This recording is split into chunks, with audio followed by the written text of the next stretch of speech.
Superior Donuts is a kind of culture clash comedy. It's set in a independently owned donut shop in historic Uptown, which is a very diverse neighborhood in the north part of Chicago, on the north side. It's a story of a friendship between a slightly older man who has sort of retreated from the world and a young, on-fire street kid who comes into his life and shakes up his existence and the donut shop itself and causes all sorts of trouble and adventure and growth inside the shop. He's a man who has learned to be happy with his misery.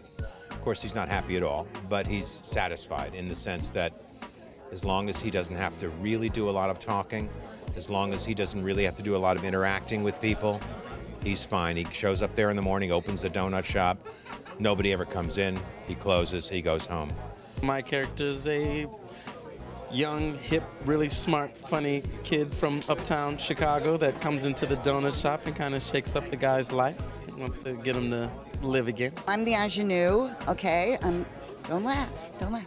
I play Officer Randy Osteen, and I am the love interest. She's a lonely cop. Her whole family is cops, and they're all men, all boys, and she sees something in Arthur that is kind of a kindred spirit. A variety of characters in the show, an old homeless woman, a couple of cops in a donut shop, the old hippie, etc. You think you know who they are just by looking at them. We think we do often, but in fact there's a lot more to their story once we get into it a little bit. So that's what it's about. It's a piece that for some reason people identify with, love, relate to the characters, and find a good amount of surprise and twists in the storyline to keep them a little bit on the edge of their seats. I told everybody when I came with August, I said, this is it. This is the only time I'm doing, it's not like they're going to have me back. This is a one-time only adventure for me with August Osage County.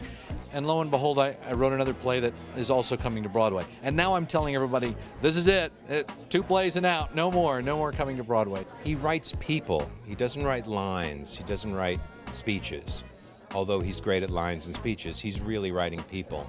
And he's finding the gist.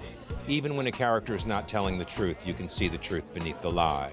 I think it's soulful, it's funny, incredibly intelligent. I mean, I'm playing someone way smarter than myself, which I enjoy.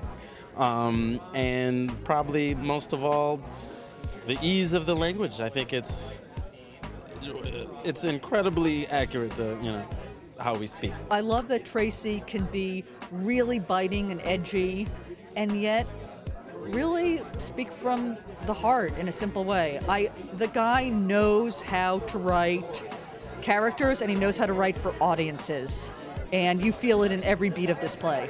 I think audiences will laugh a lot because it's very, very funny, and I think